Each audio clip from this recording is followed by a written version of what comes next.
ইসমাত আহসান তুহিন আপনি লিখেছেন, হুজুর নানান কারণে আল্লাহর উপর অভিমান বা রাগান্বিত হয়েছে, পরবর্তীতে আমরা তওবা করি, কিন্তু এমনটা বারবারই হয়ে যাচ্ছে আমার দ্বারা, আমি নিজের জন্য খারাপ লাগছে, কি করব, বেরিয়ে আসতে পারছি না। এই জন্যই তো সবরের অভ্যাস গড়ে তুলতে হবে নিজের মধ্যে, আল্লাহর কাছে তওবায়ে নাসুহা করতে হবে যেন আর কখনো না হয়, লজ্জিত হয়ে ক্ষমা চাইতে হবে। ইনশাআল্লাহ বিদিনিল্লাহ তার মাধ্যমে এই ধরনের অপরাধ থেকে মাপ পাওয়া যাবে। আল্লাহ তাআলা আমাদের প্রতি রহম করুন এবং আমাদেরকে সাহায্য করুন। এমডি আরাফাত রহমান লিখেছেন, রমজান মাসে মৃত্যুবরণ করলে নাকি কিয়ামত পর্যন্ত কবর আযাব মাফ হয়, কথাটা কতটুকু সত্য? রমজান মাসে মৃত্যুবরণ করলে কিয়ামত পর্যন্ত কবর আযাব মাফ হয়, মর্মে কোনো হাদিস আছে বলে আমার মনে পড়ছে না। শুক্রবার সম্পর্কে এরকম হাদিস আছে যে শুক্রবারে মারা গেলে কিয়ামত পর্যন্ত তার কবরের আযাব মাফ হয়। মোহাম্মদ বাহারুদ্দিন লিখেছেন, আল্লাহকে তুই করে বললে গুনাহ হবে, আর হলে সেটির ভয়াবহতা কি? যদি তাচ্ছিল্য করে বলা হয় তাহলে তো গুনাহ হবে, ঈমান চলে যাবে এর ফলে, যদি কোনো মুসলমান বলে। আর যদি ভালোবাসার ছলে বলে, যেমন কবিতা বা ছন্দের মধ্যে অনেক সময় বলা হয়ে থাকে, সেটি বলা যেতে পারে। কিন্তু সাধারণত আল্লাহ রাব্বুল আলামিনকে, তিনি সৃষ্টিকর্তা, মহান সৃষ্টিকর্তা, আমরা তার ক্ষুদ্র সৃষ্টি, তো সেই জায়গা থেকে তার প্রতি সম্মানজনকভাবে সম্বোধন করাটাও আমাদের ইমানের দাবি, এটা তো বলাই বাহুল্য। হ্যাঁ, তুই করে তখন বলা যেতে পারে, যেটা একটু আগে বললাম, যে কবিতার অংশ হিসাবে, ভালোবাসার জায়গা থেকে, খুব স্নেহে, আপনার শ্রদ্ধার জায়গা থেকে, খুব ভালোবাসা ভাবভক্তির মানে আতিশয্য অনেক সময় আমরা তুই বলি, তো এবার বলা যেতে পারে। উদ্দেশ্য কি সেটার উপর ভ্যারি করবে, তবে সচরাচর এবং সাধারণ অবস্থাতে অবশ্যই আল্লাহকে সম্মানজনকভাবে সম্বোধন করতে হবে। এমডি আব্বাসউদ্দিন মিলন আপনি এমডি আবু হাসান মিলন আপনি লিখেছেন, আমি একজন ড্রাইভার, আমি 5 ওয়াক্ত নামাজ পড়ি, কিন্তু কোনো সময় আমি সময় মতো নামাজ পড়তে পারি না। এমনও হয় 5 ওয়াক্ত নামাজ একসাথে পড়া লাগে, দয়া করে আমাকে বলবেন আমি এখন কি করব? না, একসাথে 5 ওয়াক্ত নামাজ পড়তে হলে সেই পেশা আপনাকে ছেড়ে দিতে হবে, যদি পেশায় সালাত আদায় করার কোনো সুযোগ না থাকে। অন্যথায় আপনার কিছুটা লস হলেও আপনাকে সালাত আদায় করতে হবে। ধরুন আমাদের যে সমস্ত ভাইরা বিভিন্ন রাইড শেয়ারের কাজ করেন, তারা সালাতের ওয়াক্ত হলে সালাত আদায় করতে হবে। তার গাড়ি এমন জায়গায় রাখবেন যেখানে রাখলে নিরাপদ। রাজধানী ঢাকার এমন কিছু জায়গা আছে, জায়গাগুলোতে গাড়ি রেখে সালাত আদায় করা যায়, সেই জায়গাতে তিনি সালাত আদায় করবেন, গাড়ি ড্রাইভ করে সেখানে যাবেন, এতে উপার্জন একটু কম হবে, আপনার আখিরাত দাঁড়াবে। আর যাত্রী থাকলে যাত্রীকে অনুরোধ করবেন, সালাত পড়ি, চলেন সালাতের সময়টা চলে আছে, আমি এখনো পড়ি না, আপনি অনুমতি দিলে আমি একটু পড়ি, আপনি না পারলেও আমি পড়ি, এভাবে সুযোগ নেওয়া যেতে পারে এবং চেষ্টা করা উচিত। কিন্তু সালাতকে সময় থেকে বিলম্ব করে পড়বেন আপনি, আবার নিয়মিত 5 ওয়াক্ত সালাতকে একত্র করে পড়বেন, এই সুযোগ নেই। আমি প্রায় সময় বলি যে মানুষের বেঁচে থাকার জন্য খাদ্য খাবার যেরকম প্রয়োজনীয়, ইমানদারের ইমান টিকে থাকার জন্য 5 ওয়াক্ত সালাত এইরকম গুরুত্বপূর্ণ এবং প্রয়োজনীয় বিষয়, সেই সালাতের মধ্যে কোনো প্রকার ছাড় দেওয়া বা সে সালাতের পরে কোনো প্রকার আপনার অবহেলা করার কোনো সুযোগ নেই। আমার যদি কেউ লক্ষ লক্ষ টাকা স্যালারি দিয়ে কোনো চাকরির অফার করে আর বলে যে নিঃশ্বাস বন্ধ করে রাখতে হবে, আমি কখনো রাজি হব না, কারণ আমার জীবন রক্ষা তো আগে করতে হবে, তারপর তো পয়সা দিয়ে কি করবো যদি জীবনে না থাকে। একইভাবে যদি আমার সালাতে ছুটে যায়, সে পেশা দিয়ে লক্ষ লক্ষ টাকা আসলেও একজন ইমানদার সেটাকে কখনোই গ্রহণ করবেন না। পরে আফসান জাহান আলিন আপনি লিখেছেন আইডি থেকে, ফ্ল্যাট বাসাতে তো মাটি ও বালি পাওয়া যায় না, তাহলে ফ্ল্যাট বাসাগুলোতে তায়াম্মুম করব কিভাবে? ফ্ল্যাট বাসাতে মাটি বা বাড়ি না পাওয়া গেলে বাহির থেকে আপনি মাটির চাকা নিয়ে আসবেন, সেই চাকা উপরে হাত ঘষে বা হাতে করে তারপর আপনি সেটা দিয়ে তায়াম্মুম করবেন। অর্থাৎ মাটির একটা চাক নিয়ে আসলেন বা মাটি জাতীয় কোনো কিছু চাকা নিয়ে আসলেন, তার মাধ্যমে আপনি তায়াম্মুম করতে পারবেন। অথবা আপনার বাসায় যদি ওয়াল থাকে, ওয়ালে যদি আপনার ধরেন কোনো প্লাস্টিক পেইন্টেড না থাকে, সরাসরি আপনার নিছক প্লাস্টার করা থাকে বা ওয়াল থাকে, সেই ওয়ালে আপনি করতে পারেন। মাটি থাকা বলতে আপনার একেবারে আপনার মাটির যে গ্রাউন্ড আছে সেখানেই তায়াম্মুম করতে হবে, এটা কিন্তু এরকম না, মাটির চাকা এনে আপনি তায়াম্মুম করতে পারেন। নয়নে আইডি থেকে আপনি লিখেছেন, একসাথে অনেক মসজিদে আজান হলে কয়টি আজানের জবাব দিতে হবে? আপনি প্রথম যে আজানটি শুনছেন আপনার কানে এসছে, সেই আজানটির জবাব আপনি দিবেন, এর পরেগুলো দেওয়া আপনার জন্য নির্দেশিত নয়। তোমা হাসান লিখেছেন, আমার স্বামীর নিজের কোনো টাকা নাই, সাহায্য করার মতো কেউ নাই, এজন্য সে কি লোনে টাকা আনতে পারে ব্যাংক থেকে?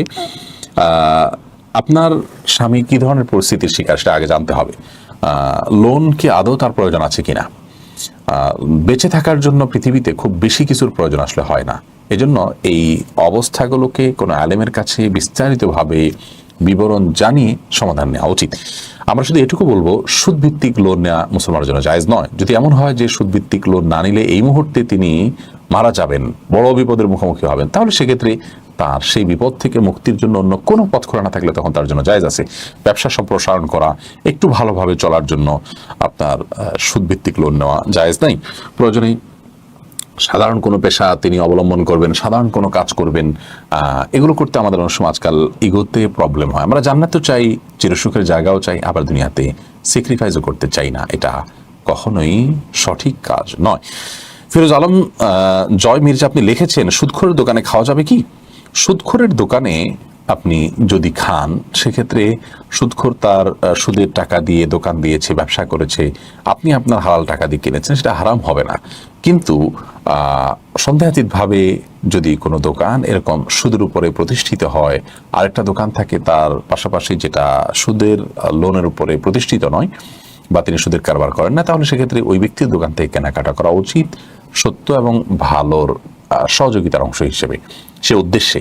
কিন্তু কেউ সুদখোর হলে তার দোকান থেকে কিনলে যে গুনাহ হবে পারছে সেরকম নয়। বাংলাদেশে যে সমস্ত ব্যবসা বাণিজ্য আছে, বড় থেকে বড়, ছোট থেকে ছোট, বিশেষ করে বড় ব্যবসা প্রতিষ্ঠান যেগুলো আছে, যে সমস্ত পণ্য দিয়ে আমরা আমাদের দৈনন্দিন জীবনে প্রয়োজন নির্বাহ করে থাকি, সে সমস্ত কোম্পানিগুলোর বড় অংশ, বরং বেশিরভাগ অংশই কিন্তু সুদি লোনের উপর নির্ভর করছে। সে সুদ খাচ্ছে, সে দায়টা তার উপরে বর্তাবে। আমি তার কাছ থেকে কিনলে এটা প্রত্যক্ষভাবে সুদের সাথে সম্পৃক্ততা হয় না, বিধায় এটি হারাম হবে না। বাসিরা খাতুন আপনি লিখেছেন, কোন অমুসলিম যদি মসজিদে কিছু দান করতে চায়, সেটা কি নেওয়া যাবে? নেওয়া যাবে যদি তার দ্বারায় ওই প্রতিষ্ঠান বা মুসলমানরা প্রভাবিত হতে পারেন, বা কোনো প্রকার কি বলে এটাকে, ক্ষতির সম্মুখীন হতে পারেন, তিনি দান করে পরবর্তীতে প্রভাব বিস্তার করতে পারেন, কোনো আশঙ্কা না থাকে, তাহলে সেক্ষেত্রে তার কাছ থেকে দান নেওয়া যেতে পারে, এতে কোনো গুনাহ হবে না। আইনুল আসিফ লিখেছেন, চন্দ্রগ্রহণের সময় কারো কারো গায়ে ব্যথা হয়, বিষয়ে বলবেন প্লিজ। গায়ে ব্যথা তো চন্দ্রগ্রহণ ছাড়াও হয়, অনেকের গায়ে হয় না।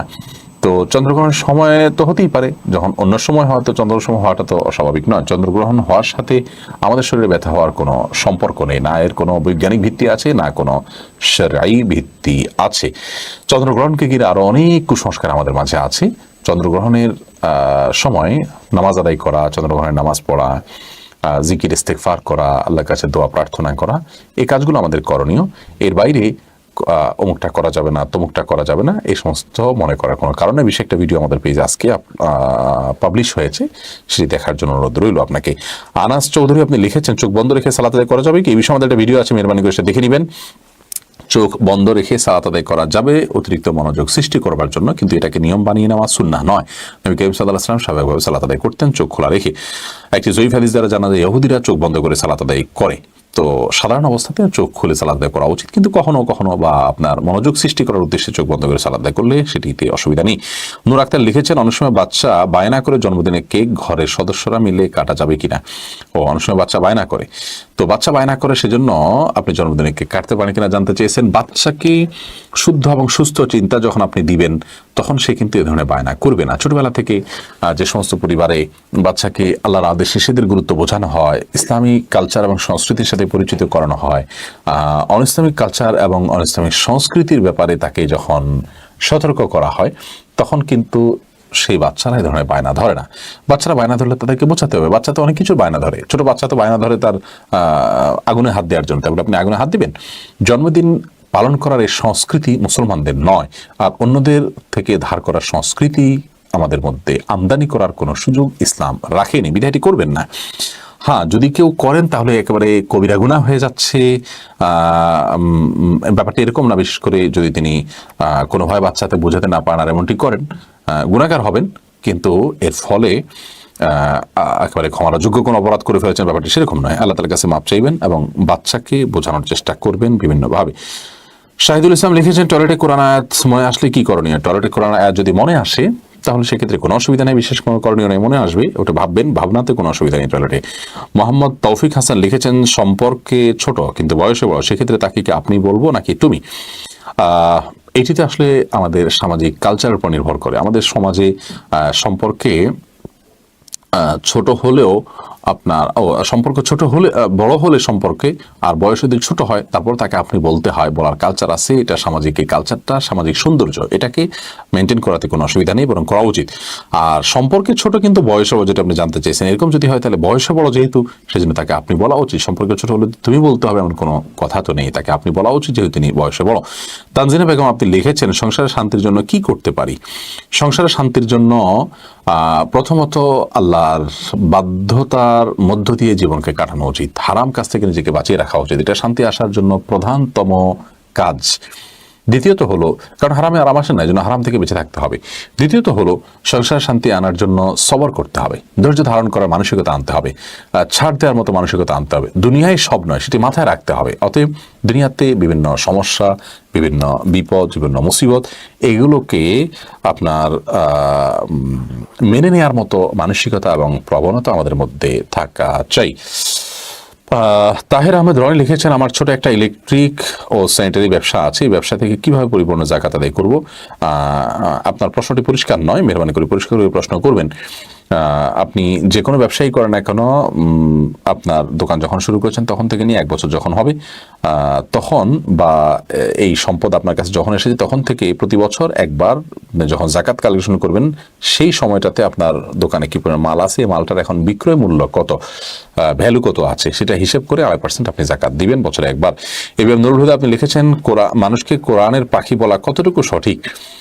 এটার উপকর্থে বলা হয়, কোরআন পাখি যেরকম আপনার সুন্দর কণ্ঠ দিয়ে মানুষকে আকৃষ্ট করে, কোরআনের সুন্দর কথা দিয়ে মানুষকে উপকৃত করে, এই মানুষকে কোরআনের পাখি বলাটার উপকর্থে বলা হয় আর কি। এটা বলাতে কোনো নিষিদ্ধ কোনো কিছু হয়, খারাপ কিছু হয় তেমনটি আমি দেখছি না। এইচএম মুজাহিদ হোসাইন আপনি লিখেছেন, চ্যাটিং এর সময় মিথ্যা কথা বললে কি গুনাহ হবে যদি মন থেকে না বলি? মিথ্যা সর্বাবস্থায় গুনাহ, মন থেকে না বললেও সেটা গুনাহ হবে। এমনি তানভীর আহমদ জীবন লিখেছেন, টাকুর নিচে জুব্বা গেলে তার বিধান কি? সেটাও হারাম হবে। উপর দিক থেকে আপনি লুঙ্গি পরলে যেরকম হারাম হবে, চাদর পরলে সেটা টাকুর নিচে গেলে সেটা যদি হারাম হবে, লুঙ্গি পরলে সেটা টাকুর নিচে সেটা যেরকম হারাম হবে, জুব্বা পরলে সেটাও যদি টাকুর নিচে যায় সেটাও হারাম হবে। এরপরে নাইম নূর লিখেছেন, মসজিদের ভিতরে কথা বললে চলে রসুলের ইবাদত নষ্ট হয়ে যায়, কথাটা কি সঠিক? না, এরকম কথা কোনো দেশে আছে বলে আমার জানা নেই। প্রয়োজনীয় কথা মসজিদের ভিতরে অবশ্যই বলা যাবে। সাজ্জাদ হোসেন আপনি লিখেছেন, কয়েকদিন নামাজ না পড়লে দীর্ঘদিন নামাজ পড়তে পারি না, এই জন্য কি করা উচিত?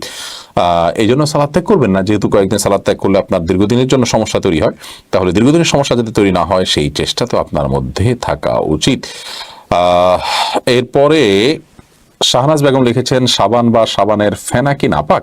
সাবান বা সাবানের ফেনা নাপাক নয়, কোনো অসুবিধা নেই, এগুলো লাগলে পাক থাকবে কাপড় চোপড়। মাহমুদ হাসান আপনি লিখেছেন, গর্ভাবস্থায় নির্দিষ্ট কিছু সূরা পড়ার কথা বলা হয়, এটা কি কোরআন হাদিসে পাওয়া যায়? না, এই মনের কথা কোরআন হাদিস থেকে বলা হয়নি যে নির্দিষ্ট কোনো সূরা পাঠ করতে হবে। এমনিতে রকিয়া হিসাবে, জারপক হিসাবে গর্ভ খালার যাতে সহজ হয়, সেই জন্য অভিজ্ঞতার আলোকে কোনো আয়াতকে শেফা হিসাবে গ্রহণ করার জন্য যদি সে উদ্দেশ্যে কেউ পড়ে সেটি পড়তে পারে। সুমাইয়া আক্তার লিখেছেন, হিন্দু ফ্রেন্ডের প্রোফাইল পিকে কোনো দেবতার ছবি থাকলে তাকে কি ফ্রেন্ড লিস্টে রাখা যাবে? একসাথে কলেজে পড়ি, তার সাথে যদি কোনো স্বার্থ সংশ্লিষ্ট বিষয় থাকে সেজন্য তাকে ফ্রেন্ড লিস্টে রাখতে পারেন, তার প্রোফাইলে যাই থাকুক না কেন।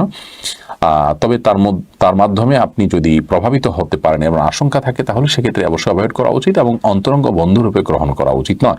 জিসান রহমান লিখেছেন, গোপন গুনাহ থেকে বাঁচার উপায় কি? গোপন গুনাহ থেকে বাঁচার উপায় হলো নির্জনতা পরিহার করা, যথাসময় একাকিত্ব বর্জন করে চললে গোপন গুনাহ থেকে বাঁচার অনেক সহজ হয়। আহমদ আবির আপনি লিখেছেন, সন্তান সহ কোনো মহিলাকে বিবাহ করা হলে সেক্ষেত্রে বাবার সাথে সেই বাচ্চার সম্পর্ক কিরূপ হবে? কাগজপত্রে কিভাবে তার লিপিবদ্ধ করতে হবে? উত্তরাধিকার হিসাবে তার প্রাপ্য কি? যেহেতু তার অরুরজাত সন্তান নয় সেজন্য উত্তরাধিকার হিসেবে তার প্রাপ্য নাই, কিন্তু তার জন্য কোনো সম্পদ তিনি লিখে দিতে পারেন অ্যাজ এ উপঢৌকন। আর ওই সন্তান তার মায়ের হাজব্যান্ড হিসাবে এই লোককেও বাবা হিসাবে ডাকবেন এবং তিনি সন্তানের মতো তাকে স্নেহ করবেন। এরপরে রাশিদা আপনি লিখেছেন, কোনোদিনও কোনো প্রশ্ন করে তার জবাব পাই না। দেখুন, এখানে আপনি প্রশ্নটা লিখে ফেললে তো জবাব পেয়ে যেতেন, যেহেতু আপনার এটি চোখে এসেছে। আপনাদের অনেকেরই অভিযোগ আছে, আমরা আসলে চেষ্টা করি আমাদের সাধ্যের সবটুকু দিয়ে চেষ্টা করি আপনাদের প্রশ্ন উত্তর দেওয়ার জন্য। আজকের দিনটা যদি আপনি বলেন তাহলে সকালে বৈশাখী টিভিতে লাইভ ছিল, তারপরে এনটিভিতে লাইভ ছিল, তারপরে মসজিদে জুমার পরে আবার মানুষের মানে উপস্থিত মানুষদের বিভিন্ন প্রশ্ন উত্তর দেওয়া, তারপরে এখন আবার লাইভ, এইভাবে সকাল থেকে সন্ধ্যা পর্যন্ত এতগুলো সেশন আমরা করি আপনাদের উত্তর দেওয়ার জন্যই। কিন্তু এরপরেও আপনাদের সব উত্তর আমরা দিতে পারি না, আমাদের এই সীমাবদ্ধতাকে ক্ষমা করবেন। তবে অচিরেই ইসলামিক প্রশ্ন উত্তরের জন্য বিশাল বড় প্ল্যাটফর্ম গড়ে তোলা আমরা প্ল্যান করছি। দোয়া করেন আল্লাহ যেন সব প্রয়োজনের জন্য ব্যবস্থা করে দেন। আফিয়া ইবনাথ আনিসা লিখেছেন, বিয়ে হয়ে যাওয়ার পর মেয়ের জন্য বাবার ইনকাম থেকে প্রতি মাসে টাকা নেওয়া কি জায়েজ? এটাও কি হক মেয়েদের? বিয়ে হওয়ার পর মেয়ের দায় দায়িত্ব স্বামীর উপরে বর্তায়, তখন বাবার ইনকাম থেকে তার টাকা নেয়ার অধিকার আর থাকে না। যদি এমন হয় স্বামী তার ভরণ পোষণ না দেন, তাহলে সেক্ষেত্রে বাবা অবশ্যই তার ভরণ পোষণ দিতে বাধ্য। ভরণ পোষণের বাইরে অতিরিক্ত আপনার এডিশনাল খরচ হিসাবে বাবার কাছ থেকে টাকা নেওয়া এবং টাকা দিতে বাধ্য করা বাবাকে, এটা তো কোনো অবস্থাতে জায়েজ নয়। বাবা যদি দিতে চান উপহার হিসাবে তার অন্য সন্তানদেরকে দিবেন, তাকেও দিবেন, সেটি তিনি অবশ্যই করতে পারেন। নাজমা আক্তার লিখেছেন, মাথা আঁচড়ানোর পর যে চুল উঠে তা কি করব? সেটা সবচেয়ে ভালো হয় যদি কোনো মাটিতে দাফন করবে, এমন জায়গায় ফেলবেন যাতে মানুষের শরীরের অপমান বা অসম্মান না হয়। ময়লার সাথে না ফেলানো উচিত। যদি ফেলে দেওয়া হয় ময়লার সাথে, তাতে কোনো বড় গুনাহ হবে বাট সেরকম না। এটা জাস্ট উচিত অনুচিত, উত্তম অনুত্তমের কাজ, শিষ্টাচারের বিষয়। এমডি মুজাম্মেল হোসেন লিখেছেন, ইমামের কেরাত অশুদ্ধ হলে আমার করণীয় কি? এত যদি অশুদ্ধ হয় যে তার সালাতই হবে না তার পিছনে, তাহলে সেক্ষেত্রে আপনি একাকী বা অন্য ইমামের সাথে সালাত আদায় করবেন, আর ক্ষমতা থাকলেও ইমাম পরিবর্তন করবেন। আর যদি সামান্য ভুল হয় যাতে সালাত আদায় হবে না, এই মাপের ভুল না হয়, তাহলে সেক্ষেত্রে তার পিছনে সালাত আদায় করতে কোনো অসুবিধা নেই। শিহাব রাসেল লিখেছেন, মুক্তিযোদ্ধা না হয়ে ভুয়া সার্টিফিকেট দিয়ে ভাতা গ্রহণ করার পরিণাম কি? এটা তার উপার্জন হারাম এবং সে মিথ্যাবাদী, প্রতারণাকারী এবং বহুবিধ কবিরা গুনাহে লিপ্ত। সেজন্য কিয়ামতের ময়দানে তার ভয়াবহ শাস্তির মুখোমুখি হতে হবে এবং বহুবিধ কবিরা গুনার কারণে জাহান্নামে তার যেতে হতে পারে। মানুষের হক জড়িত আছে, সেজন্য এটি আরো ভয়াবহ বিষয়। নাজমা আক্তার লিখেছেন, মাথা আপনার প্রশ্ন দিয়েছে। নুসরাত বাকি লিখেছেন, সঞ্চয়পত্রের লাভের টাকা দিয়ে মসজিদে কিছু দান করলে কি যাওয়া হবে, জায়েজ সওয়াব হবে? সঞ্চয়পত্র সম্পর্কে আমরা একটা ভিডিওতে বলেছি, জাতীয় সঞ্চয়পত্রের যে লভ্যাংশ সেটি সুদ, অতএব সেটি নেওয়াই জায়েজ নয়। মসজিদে দান করলে সওয়াব হবে কিভাবে? যদি সেটি আপনার কাছে চলে আসে, অ্যাভয়েড করার সুযোগ না থাকে, তাহলে গরিব দুঃখীকে দান করে দিতে হবে। মমিনুল হক আপনি লিখেছেন, পরীক্ষার আগে সকালে কি নামাজ পড়তে হয়? না, এমন কোনো বাধ্যবাধকতা নেই, তবে পরীক্ষার হলে যাওয়ার আগে আপনি যদি সালাত পড়ে আল্লাহর কাছে সাহায্য চেয়ে চান তো সেটি করতে পারেন, সেটি আপনার ব্যক্তিগত বিষয়, শরীয়ত আপনাকে বাধ্য করে না।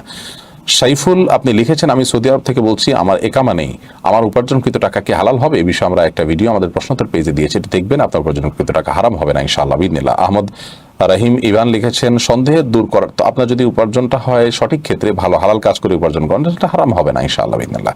তবে এই ধরনের কাজ করা অনুচিত, আপনি যদি বাধ্য হয়ে করেন সেটা ভিন্ন কথা। আহমেদ রায়হান ইভান লিখেছেন, সন্দেহ দূর করার জন্য করণীয় কি? সন্দেহ দূর করার জন্য করণীয় কি, এটার আগে আমি আপনাকে জানতে চাই কি ধরনের সন্দেহ দূর করার জন্য আপনি বলছেন।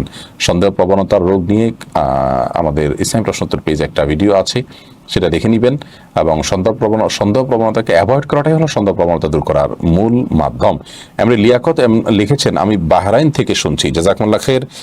জান্নাত আলিবা লিখেছেন, পশ্চিম দিকে পা দিলে গুনাহ হয়? পশ্চিম দিকে পা দেয়া নিষেধ, এ ব্যাপারে কোনো হাদিস পাওয়া যায় না। তবে আমাদের দেশে কারোর দিকে পা দিলে তাকে অসম্মান করা হয়, সেই জন্য অন্য কোনো দিকে পা দিয়ে থাকতে পারলে ভালো, আল্লাহর ঘরের প্রতি সম্মান প্রদর্শন করতে গিয়ে। এরপরে এমডি শাকিলুজ্জামান আপনি লিখেছেন, সড়ক এবং রাস্তা বন্ধ করে দিয়ে ওই রাস্তায় মাহফিল করা কি উচিত?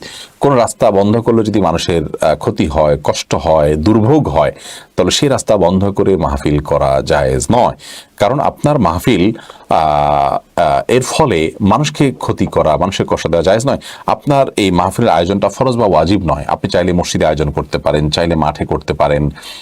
এই কাজটা শরীয়তের দৃষ্টিকোণ থেকে আপনি এই রাস্তায় এই মুহূর্তে মাহফিল করাটা যদি আল্লাহর নির্দেশ হতো, এটা ফরজ হতো, তাহলে ভিন্ন কথা ছিল। কিন্তু আল্লাহ তো এরকম আল্লাহ নির্দেশ করবেন না।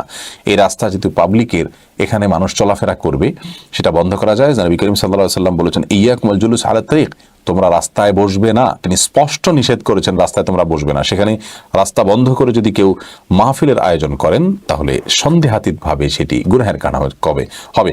যারা আপনার রাস্তা বন্ধ করে আপনার মাহফিলের অ্যারেঞ্জ করেন, সে সমস্ত ভাইয়েরা, বন্ধুরা, এই বিষয়গুলোতে সাবধান থাকবেন, সতর্ক থাকবেন, আমরা সেটি আশা করব।